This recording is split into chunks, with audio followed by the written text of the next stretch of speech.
If you were brave enough to press play here, pat yourself on the back. It's not a small feat.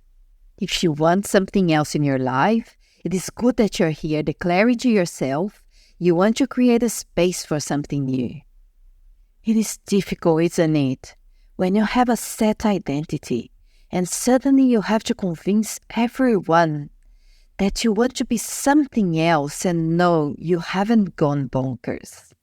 Yes, I have been a brain surgeon for 40 years and now I want to cultivate oysters. Yes, I'm a plumber and now I want to be a musician. Yes, I'm studying to be a dentist, but I want to be a painter. I'm a successful tech CEO, but now I'm buying a vineyard. I'm a retired cop and want to be an inventor. I'm a stay-at-home mom and want to become a fashion designer.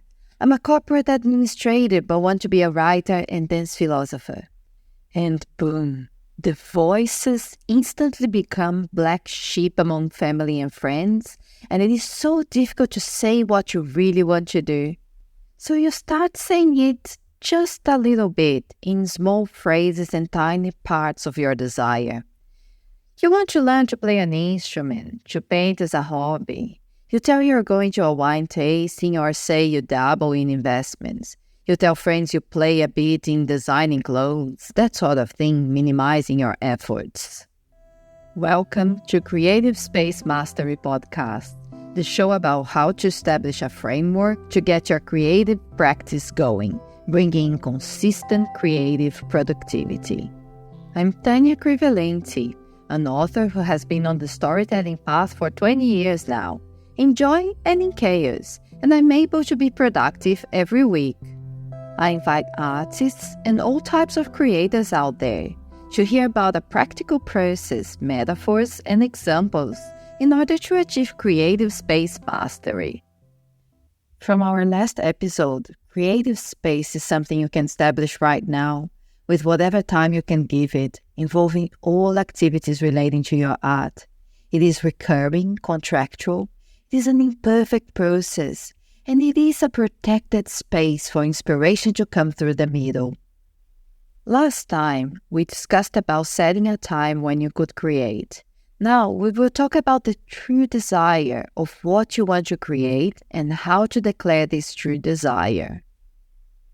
The funny thing I have realized is how many people are shy from declaring to themselves and others what they really want. The first time I saw that happening was at the creative writing master classes. Most people in the classes there, 90%, kept saying that they were writing for themselves. Don't you find that unlikely? That most students at a master course desire to improve their writing to that level, just to put their masterpieces in a drawer, or show it only to family members, and have no publishing ambitions at all? And there was a second languager, a minority in the course. There were only a couple of others like me, boldly declaring that not only I wish to be published, one day I desire to become a full-time writer and, God's permitting, even a bestseller, so I could sustain my writing with the proceeds of the books. I was boldly declaring that, even with my flawed English skills and unique voice and unusual stories, while they had most often than not flawless writing abilities, which I confirmed when the workshop started. All that intrigued me so much at the time. How many of them insisted on the writing for myself thing? Please understand that I do believe some of them were writing for themselves, and I think it is a beautiful means of therapy and self-actualization, and as valid as writing for any other reason. I don't believe, though, that 90% of the people on the course were there for that reason. I believe that a lot of them were not being honest with themselves and secretly dreamed of being discovered. At another time, that same thing happened, and it was even more glaring. I went to Graham Simpson's workshop on novel writing, the author of the beautiful series The Rosie Project. And when he asked who was writing a novel, I raised my hand with confidence, thinking, duh, what an obvious question. Everyone. But when I looked around, I was one of the few ones with my hand raised. And when he questioned people, they hesitated and started with the same bull slap. They said things like, I'm starting to think, or I'm writing for myself. And I'm thinking, I must have fallen into a different universe or another workshop. Wasn't this the novel writing one? What were they even doing here if they weren't even able to say out loud that they wanted to write a novel? Then I felt unkind to them and secretly brave. He couldn't even start a workshop while people didn't admit they were there to write a novel. You can say that if you can declare what you want to do, first you take that out of the way. You stop wasting time with anything that isn't related to that. Second, you can start attracting the people and circumstances that will support that.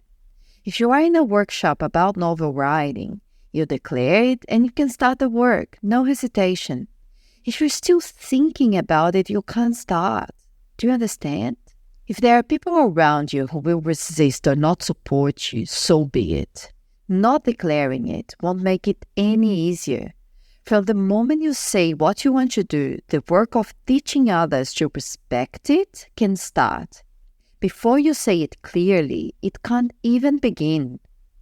If you don't know exactly what it is, no problem. Say what you know for now.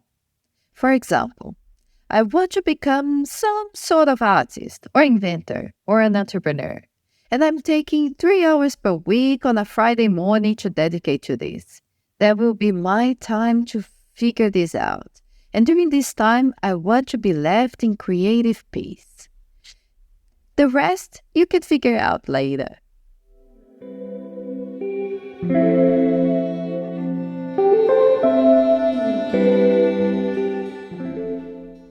When I was younger, I was set on being a ballet dancer, as I said previously.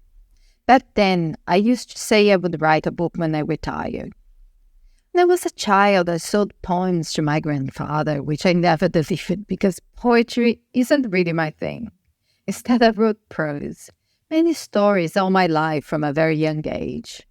I used to play pretending I was at school and write during my holidays. And I have a photo of me playing with my father's typewriter when I was 8. I loved it so much, I bought a similar working one a couple of years ago, and I keep it on my writing desk. Back then, I even got in trouble when I wrote a story about the maid kissing the security guard. I was not supposed to have registered the illicit act that happened during her working hours, but I had to write about such an interesting occurrence. In high school, I was published in a teacher's anthology. A few years later, when I was working in marketing, writing started to become more and more important. I started to realize I came alive when creating stories in my head, and working didn't have the same appeal. I realized that when I retired was maybe too far away, and then the radio spoke to me, as I said in the first episode, telling me that writing was my gift supreme. And I knew, and I declared to myself that I wanted to become a writer from then onwards. I didn't know exactly how I was going to do that. I knew nothing about becoming a writer, especially in a third world country. There were no creative writing courses in Brazil that I knew of. All I knew at first was that I wanted a quality of life to be able to write. All I desired when I migrated to Australia was not to be so exhausted every day and weekend, and in a way that my brain would shut down when I wasn't at work. I wanted to feel alive and have productive time out of work. I didn't even know there was a possibility of working part-time in Australia. That doesn't exist in Brazil. It's so rare there. Only when I got my visa and the possibility entered my awareness that I made a plan to one day transition into part-time work and do more and more writing and less work with time. It was hard at the beginning. My ex-husband, not without reason, was jealous of my characters, my writing, and my stories. You see, my writing has various degrees of sensuality, to some extremes. Even when I try to behave, I end up sleeping. I know it is what partners of artists are expected to understand, and I have always been an artist for him, either a dancer or a writer. Still, I could understand where he was coming from, but I couldn't stop the stories, the writing, the characters. There was no controlling them, or the sensuality that kept pouring out of me. I have tried at times, and I had the thought that I should do a proper, serious piece of writing. I am writing a great dystopian saga, but with no virus, no wars, no zombies. Intriguing, no? Well, I thought to myself, this is it. This is going to be a proper one. My family will be able to read it, finally. Next thing I knew, everyone was dancing naked.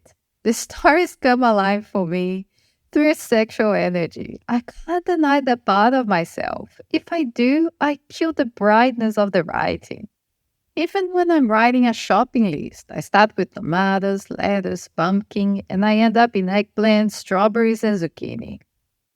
I had to embrace and admit to myself and declare to my husband back then that the writing and the characters were not going away. His choices were accepting or letting the relationship go. He decided to stay then, and after the flood, I recounted in episode 1, he decided to search for a better quality of life. For me, it was about the writing. For him, just quality of life in general. Happier days. We migrated to Australia coming after this dream. We separated 3 years later when our paths diverged. I kept on the path of searching for the creative space.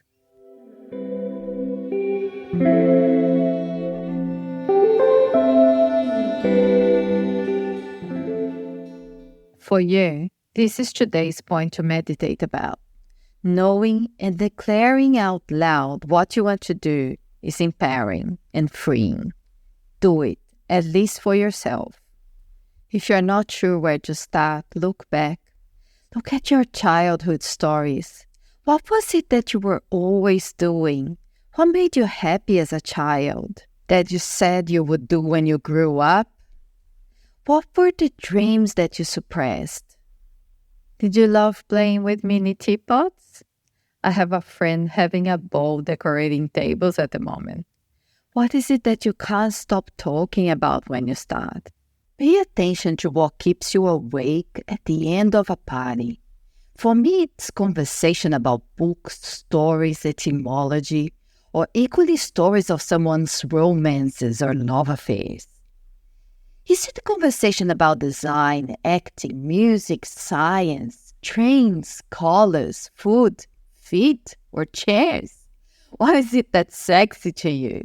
What makes you wake up when you're almost falling asleep at the end of a dinner party? Do not think about the reasons why not, the limits. Do not listen to any other voices stopping you inside or outside your head. You're not committing to anything, spending any money, not being conceited by saying you know what you're doing or that you're going to be any good at the new thing. You're just declaring a desire, a passion, and putting some time to think or work on it and enjoy it and have fun with it. The objective should never be the fame, the money, the rewards. It must be the process, the art, the enjoyment you will extract from doing the thing, whatever it is you want to do. Because then it doesn't matter how well you can do it, just how much pleasure you will find in the making. Success is but a consequence. It may seem I'm being a bit contradictory. I said myself I wish to be a bestseller someday. I would love the validation that I left a legacy, that I have touched people's lives in a positive way, that I made an impact, and to have the resources to write more, and especially be able to become a full-time writer. If I'm a creator 1 hour or 80 hours a week, they are all valid.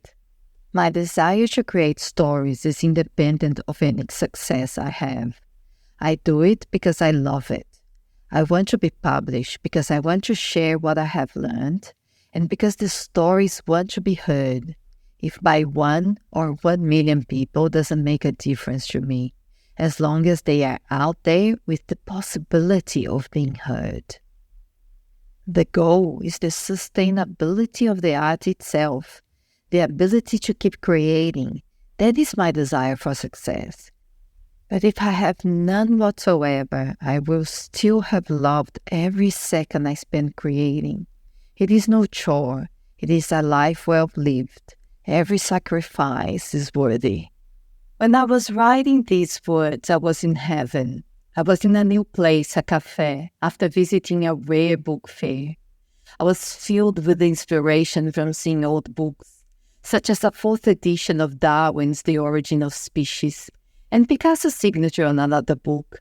Surrounded by the old and the new architecture of the Cine University, looking at the beauty of the jacarandás in Portuguese, they were in bloom. I had my music for writing playlist in my ears, and an inspiring creative flow was making words pour out of me.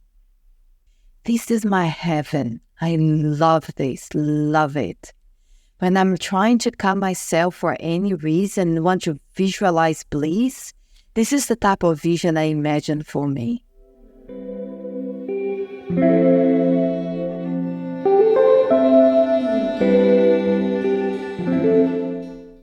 Now, it's your turn.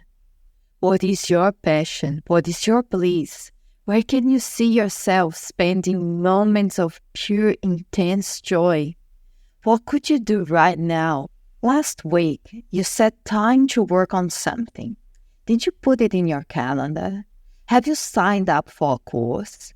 Sign into a group meeting? Started doing it? Did you take an action? It's time to do something concrete. Start making it happen. You don't need to have 8 days per week. You only need 1 hour per week, maybe. 1 hour per week amounts to 52 hours per year. It is much more than nothing. And once you start, it builds momentum, excitement. You end up finding much more energy and time for what you love. As I said before, I wrote 2 books just by writing for 30 minutes once a day on public transport every day. It took me years, but who cares? This is about having fun and start the ball rolling, not how fast you're going. Now your job, start thinking how you will define your passion for yourself and being brave about it. Declare it to yourself and others what you're doing with the time you have established for your creative space. Tell yourself out loud, and if you dare, if you're ready for it, tell others. Tell people you feel safe to tell. Remember, there is no wrong way of doing this. Again, you don't need to have all the answers. Declare what you know so far, even if it means, I want to create something and I'm going to take 15 minutes every day to think about this. That's enough. Declare you're going to become a creator. You're the only one who can position yourself for your happiness and no one else. Go forth, black sheep of this world, and conquer everything. Thank you for listening to Creative Space Mastery Podcast. You will find all about this discussion at creativespacemastery.com, and I hope to catch you at my next episode. If you like it, give the show some stars, follow it, and share it with someone who could enjoy it. See you next time. Ciao!